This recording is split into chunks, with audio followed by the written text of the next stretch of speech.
ah ben, je ne sais pas comment on peut appeler ça, des gens qui nous mettent le déficit de la sécurité sociale le plus important que nous ayons connu depuis des années.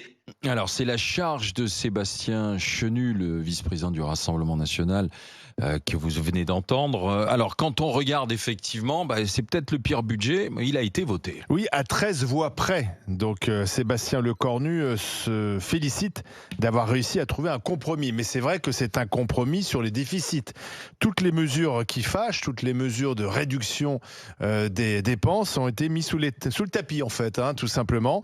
Alors, tant pis, ce sont nos enfants qui payeront, parce que le principe d'un déficit, c'est à un moment donné, il faut quand même bien le payer. C'est comme une dette. Les socialistes ont voté pour, les écologistes se sont abstenus, donc c'est assez amusant, c'est la gauche qui sauve ce qui reste du macronisme. Comme disait, je ne sais plus qui hier sur le plateau de BFM TV, mais c'était assez saisissant, c'est-à-dire qu'Emmanuel Macron a démarré à gauche, et bien finalement, à la fin de son pouvoir, de son deuxième quinquennat, c'est la gauche qui le sauve, aidé en cela par la droite, une partie des LR, puisqu'il y a 18 LR, plus que Horizon d'ailleurs, qui ont voté pour ce budget, qui était pourtant qualifié de hold-up fiscal par leur patron, Bruno Retailleau. L'histoire retiendra que ce sont ces 18 LR qui ont permis la suspension de la réforme des retraites. On est vraiment dans des choses totalement inversées. Alors, quand on regarde précisément où sont ces 18 LR, ils sont dans des circos menacés par le RN. Donc il y a la peur, bien sûr, de la dissolution, la peur de perdre son poste de député. Bref, est-ce la victoire des peureux ? 32-16 pour le dire aux grandes gueules, Didier Giraud. Moi, je dirais que c'est la victoire des pleureuses. C'est pas les peureuses, c'est les pleureuses qui ont trop peur de se dire que si on les remet devant les urnes, ils n'arriveront pas à reconquérir leur siège ou à conserver leur siège. Et à un moment donné, aller voter contre tes convictions, et enfin, si tant est si bien qu'ils ont des convictions, contre ce pourquoi tes électeurs t'ont envoyé au Palais Bourbon, à un moment donné, je trouve que ça donne une image d'une décadence de la politique. Après, on ne viendra pas pleurer quand les gens choisiront les extrêmes et diront tous pourris, quoi. On ne viendra pas pleurer parce qu'à un moment donné, on a quand même fait des grandes alliances. Enfin, je crois que là, savoir que c'est les socialistes qui sauvent le cul à Lecornu, je crois que ça fait très très plaisir à ceux qui avaient signé le pacte de non-agression dans la... Comment s'appelait ce Front populaire, la nouvelle... Le NFP. Le NFP, oui. Voilà. Je pense que ceux de l'extrême gauche, ça va beaucoup leur plaire de savoir que c'est les socialistes et en même temps de l'autre côté que les électeurs d'un député LR comme moi puissent savoir que sa députée, elle a voté contre la réforme des retraites, parce que c'est ça, la suspension. Contre la suspension. Elle a voté pour la suspension de la réforme des retraites. Non, mais tu vois, comment ça à un moment donné, mais on sait même plus qu'est-ce qu'ils y font là-bas. Ça sert à quoi qu'on les envoie là-bas ? Puisque de toute façon, ils votent uniquement pour garder leur place à 13 voix près. Tu vois, ils avaient fait les petits calculs, ça passe, crac.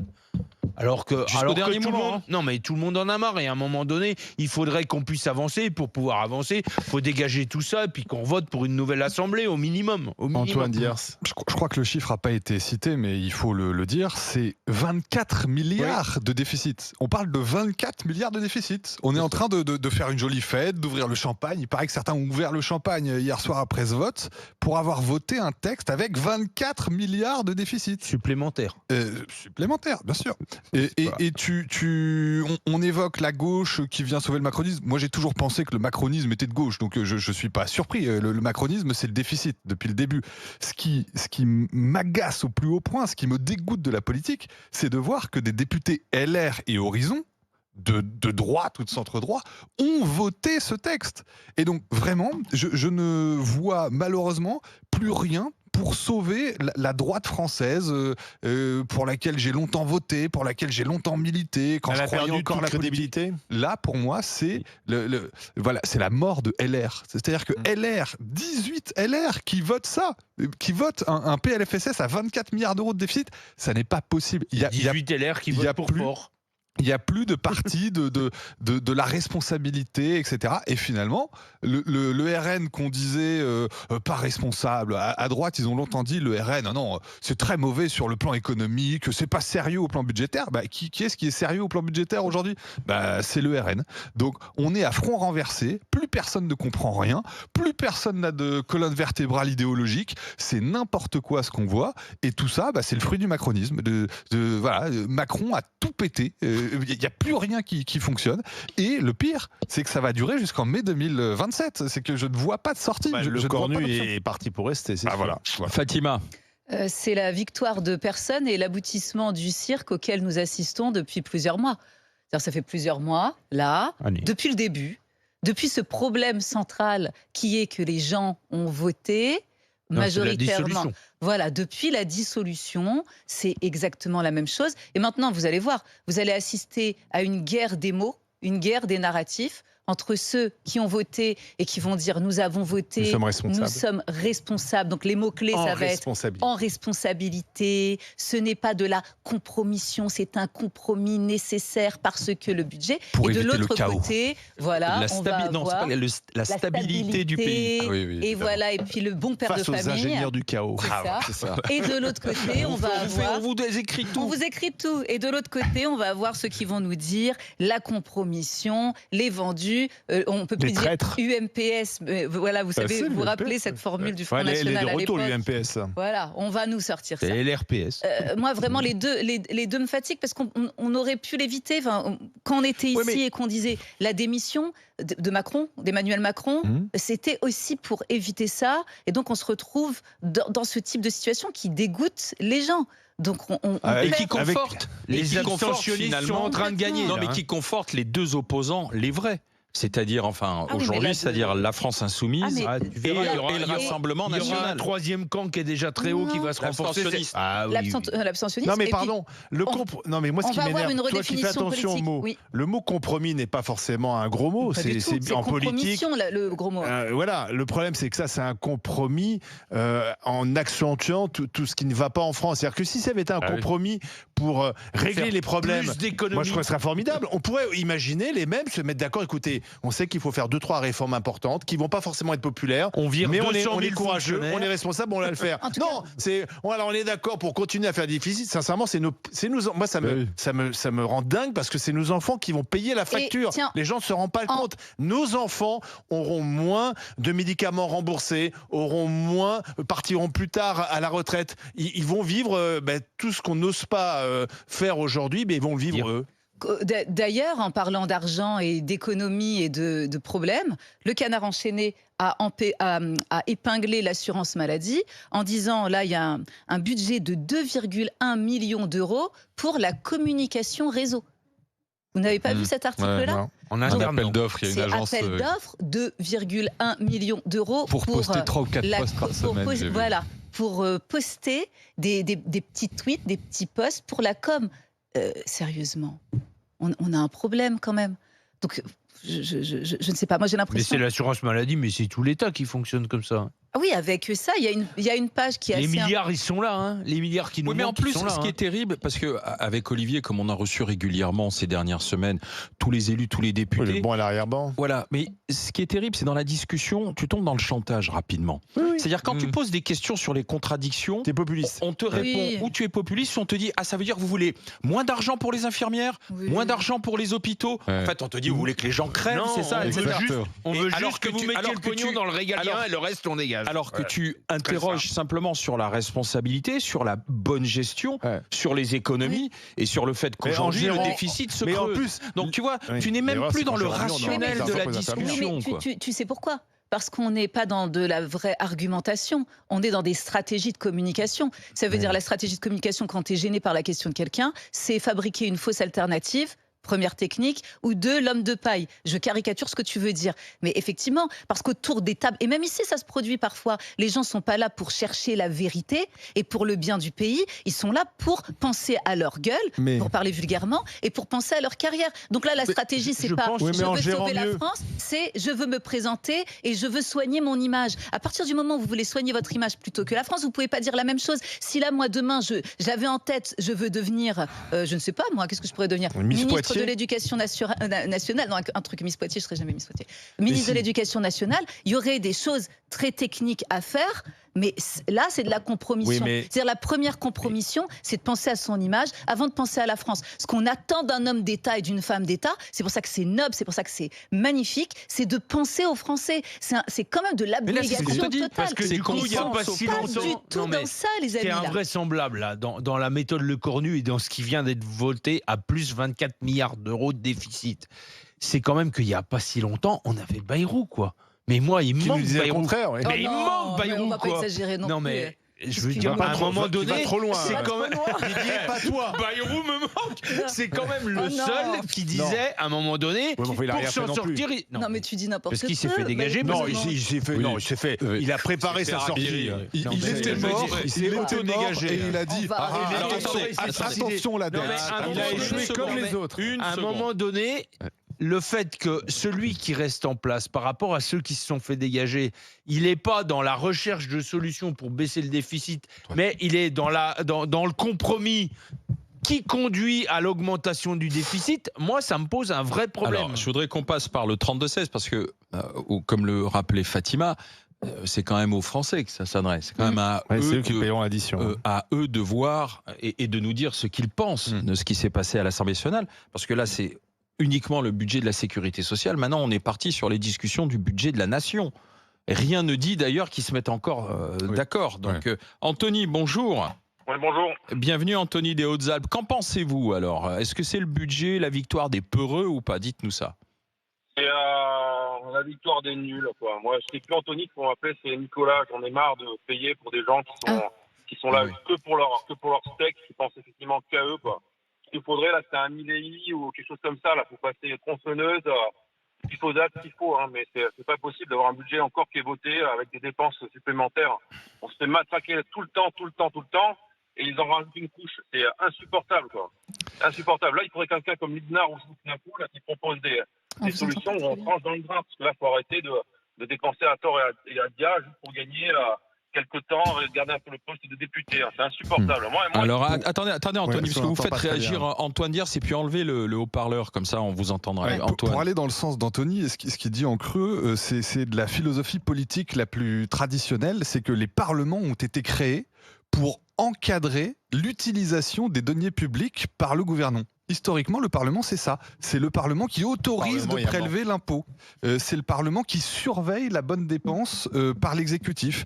Et notre Parlement, aujourd'hui, ne fait plus du tout sa mission. Le Parlement, ça devrait être le protecteur des contribuables, le protecteur de l'argent public. Et au contraire, c'est celui qui accélère, qui autorise les dépenses faramineuses et le déficit. Donc je pense que les députés ont oublié leur mission fondamentale. Non, je ne crois pas. Moi, je pense que ce qui se passe à l'Assemblée justifie la fin de la 4ème République. Et on comprend mieux pourquoi la fin de la 4ème à l'époque. C'est-à-dire on comprend mieux pourquoi le général de Gaulle a créé la 5e avec le 49.3. Parce que c'était ce spectacle sous la 4ème. On l'a connu, où un groupe minoritaire faisait basculer d'un côté ou d'un autre un budget, pouvait renverser un gouvernement. Là, ce sont les écologistes quand même qui font 5% à la présidentielle, même pas, qui ont fait passer. C'est grâce à ça que le Cornu a sauvé sa tête, puisqu'au dernier moment, ils ont rajouté, je termine, 8 milliards de dépenses supplémentaires pour les écologistes. Et grâce à ça, les écologistes ont décidé de s'abstenir. S'ils avaient voté contre, le Cornu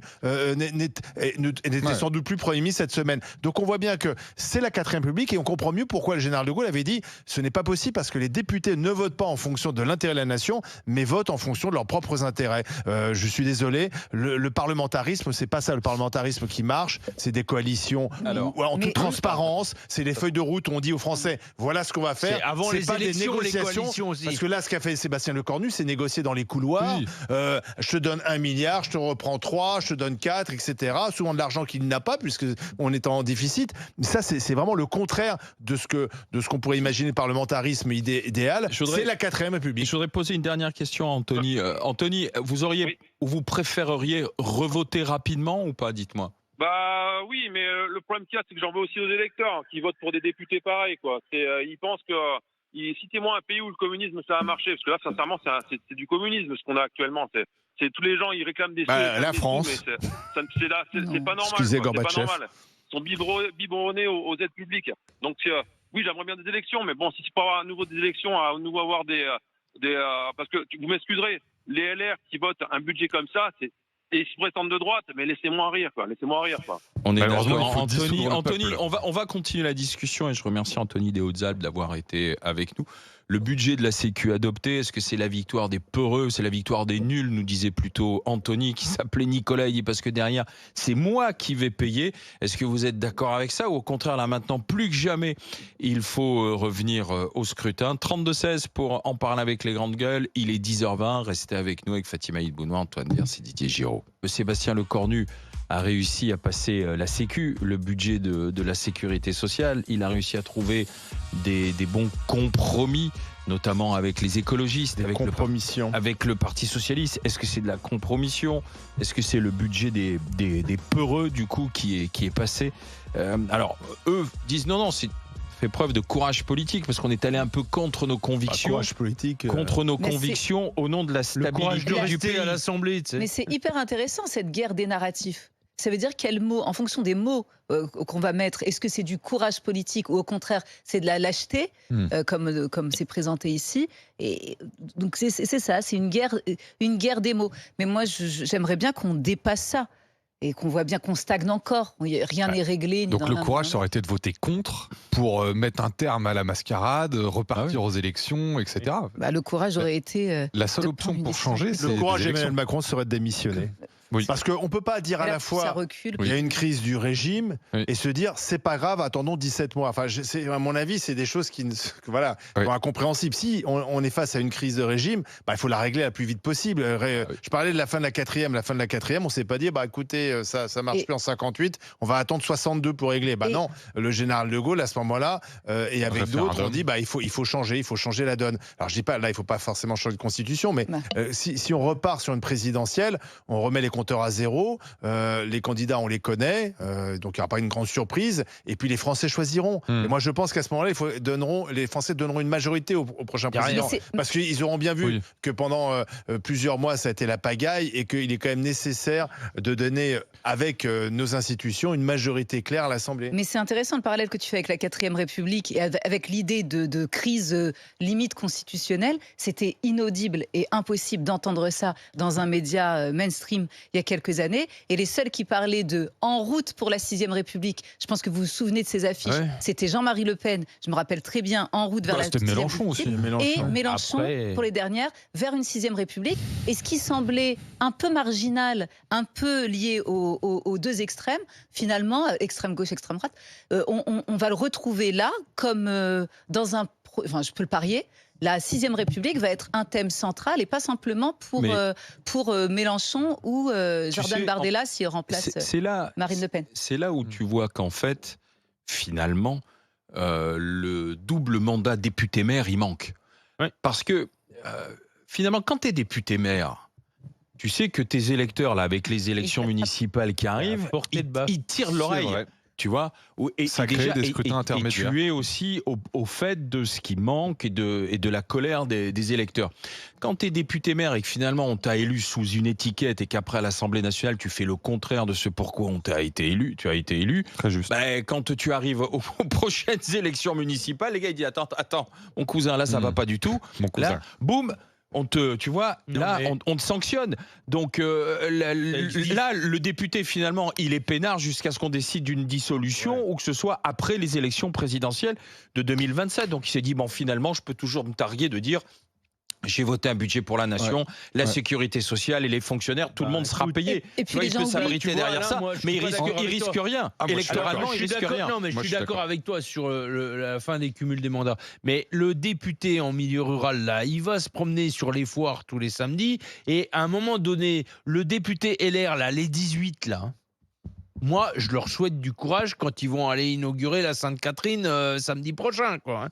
Parce que les 18 députés LR, s'ils sont identifiés, qui ont maintenu le système, se balader dans leur fief électoral, dans les zones rurales où les gens ont voté pour LR, eh ben, je lui souhaite bien du courage, quoi. C'est Mamad qui va en parler avec nous, notre ami infirmier du côté du Val-de-Marne. Bonjour Mamad. Oui, bonjour les grandes gueules. Bienvenue. Qu'est-ce que vous pensez de ce qui s'est passé à l'Assemblée nationale? Alors, est-ce que c'est la victoire des peureux, au contraire la victoire de la responsabilité? Dites-moi. franchement, là, depuis un certain temps, on assiste à un spectacle mais désastreux pour notre pays, quoi. On a affaire à des gens qui, soi-disant, sont l'élite du pays depuis... voilà, c'est des gens qui ont fait l'ENA, c'est des grosses têtes, hein, c'est des cracks de la Pas finance. tous, pas tous. Ça se saurait s'ils avaient tous l'ENA.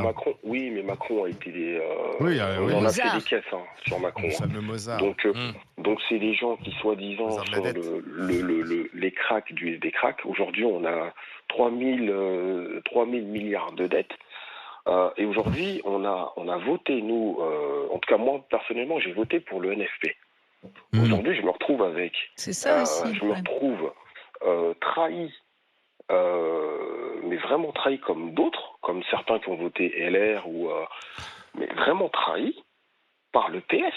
Mais moi, j'appelle tout le monde, mais vraiment tous les Français, à sanctionner au niveau des municipales.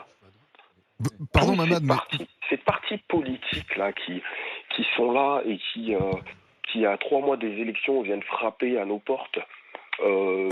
Mamad, une question. Vous êtes quand même moins trahi que les autres électeurs de gauche et du NFP. Vous avez la suspension de la réforme des retraites, ce que vous vouliez. Vous avez une augmentation des dépenses de santé. Enfin, pardon, moi j'ai le sentiment que le PLFSS voté, c'est un PLFSS de gauche. Non. Franchement, pour moi, j'appelle pas ça un PLFSS de gauche. Qu'est-ce qui Moi, je dis simplement qu'à un moment donné, ce gouvernement aurait dû tomber. Et ce budget n'aurait pas dû être voté. Voilà. Les électeurs LR et du NFP n'ont pas voté. Pour ça, je suis d'accord avec vous, mais c'est pas un budget de droite. C'est pas un budget que à gauche vous décririez comme un budget de rigueur budgétaire, etc. C'est un budget qui donne tout à la gauche. Moi, dans ma profession, c'est pas un budget qui aide les professionnels de santé. Nous, on nous laisse à l'abandon sur le bord du trottoir. On est là à s'occuper des patients. Mais on en arrête. Il n'y a aucune baisse des budgets de santé, il y a une augmentation du budget de santé. Je ne sais même pas si à l'Assemblée, il y a un député qui est infirmier. Il n'y en a pas. Il n'y a que des... À un moment donné, franchement... Mamad, il n'y a pas de baisse du budget santé. Non mais les députés qui ont peur de leur fauteuil, parce que c'est facile de gagner 7 000 €, d'avoir des collaborateurs et tout ça, et de perdre ça. Mais qu'est-ce que vous vouliez de plus, Mamad? Je ne comprends pas ce qui vous manque dans ce PLFSS. Ils ont peur de perdre leur fauteuil. C'est un peu ce qu'on dit. Donc vous êtes plutôt, pardon Mamad, mais vous êtes plutôt sur le fait que c'est la victoire des peureux, quoi, en fait, ceux qui n'ont pas eu envie de remettre leur siège et leur mandat en jeu. Mamad, on va écouter l'exemple de Mamad, c'est impressionnant parce que même ceux pour qui le budget va dans leur sens, à un moment donné, mais c'est pas assez. Mais non, mais c'est parce que Mamad infirmier, lui, ce qu'il se demande, c'est est-ce que au final, ça va améliorer mon pouvoir d'achat? Non, parce qu'il faut rappeler qu'aujourd'hui, l'essentiel des dépenses, c'est quand même pour rembourser les intérêts de la dette, quoi. Et c'est des dépenses de fonctionnement. Voilà, et de fonctionnement. Tout à l'heure, on disait on fait tourner la boutique, quoi. Tu vois, c'est pas pour améliorer le pouvoir d'achat de Mamad. Ce qui compte, c'est de donner plus d'argent à l'hôpital. Mais l'hôpital a de l'argent, c'est la façon dont on dépense. Pardon, en Allemagne, les infirmières sont mieux payées qu'en France. C'est mieux géré parce qu'il y a moins d'administratifs. En fait, le problème chez nous, c'est pas un problème d'argent, c'est la façon dont on distribue l'argent. Alors Mamad, on va écouter, on va aller. Vous étiez dans le Val-de-Marne, vous êtes toujours dans le Val-de-Marne. On va aller du côté de la Mayenne, retrouver Johan, qui est cadre commercial. Bonjour Johan. Et bonjour à tout le monde. Bienvenue. Et vous, quel est votre sentiment alors? Moi, je partage le sentiment de beaucoup ce matin, à savoir qu'on est plus proche de lâches que de peureux. Ça, c'est mon sentiment. C'est ce que je disais à votre collègue au standard. J'ai regardé un peu mes fiches de paye. Je fais partie de la France qui gagne plutôt bien sa vie, donc je me plains pas de ce côté-là. Mais je vais vous donner juste 2 chiffres, comme ça va être très clair. 125 000 €, c'est ce que j'ai coûté à mon employeur l'année dernière. 75 000 € brut, c'est ce que j'ai gagné. 45 net, c'est ce que j'ai gardé avant impôt. Voilà. Donc on part quand même du fait que je récupère 36% de ce que je coûte à mon employeur. Exactement. Et que du coup, par voie de conséquence, tout le reste dans les poches de l'État. Mais vous savez ce qu'on vous répond, Johan, vous savez ce qu'on vous répond? Oui, on va me parler de la santé. Salaire différé. Voilà, on va vous dire c'est du salaire différé. Non, mais c'est de la connerie. C'est exactement ça. La connerie différée. J'ai la chance d'avoir de la famille dans d'autres pays, en particulier en Suisse, et j'en parlais hier avec mon frère. Un grand-oncle à moi qui a 98 ans paye aujourd'hui 500 € de mutuelle par mois. Je paye le double pour la case santé de ma fiche de paye tous les mois. Et j'en ai 41. Donc à un moment, on se fout de notre gueule. La problématique aujourd'hui, c'est qu'on est dans un système hyper orienté vers les électeurs et pas vers pas vers ce qui est nécessaire pour la France. Aujourd'hui, si on pousse à aller chercher le bien-être des retraités, ce qui est bien, pousser vers la citana, c'est bien, mais en fait, on augmente une base électorale dont on a besoin au moment des élections parce que c'est ces personnes-là derrière qui pèsent le plus sur l'électorat en France. Donc c'est forcément ces personnes-là qu'on va aller aider, vu que c'est ces personnes-là qui vont nous mettre au bon poste, au bon salaire et dans des bonnes conditions. Moi, je trouve ça lamentable qu'aujourd'hui, on augmente en plus de 7% les prélèvements sociaux qui vont taper les salaires, qui vont taper l'épargne des gens qui bossent. Je trouve ça lamentable qu'après des années d'études, où les mecs se pointent tous les jours, on est administré par une quantité pharaonique d'élus, de nommés, de tout ce que vous voulez, qui n'ont aujourd'hui comme seule idée que d'augmenter les prélèvements sociaux et à aucun moment de baisser soit le nombre de députés, soit de supprimer un tas incroyable d'agences qui nous coûtent un pognon monstrueux tous les ans. Il n'y a aucune économie. Voilà, on est dans un système où on nous demande à nous de faire des économies dans notre quotidien. C'est vrai. On se l'impose parce qu'on n'a pas le choix. Mais eux en sont incapables.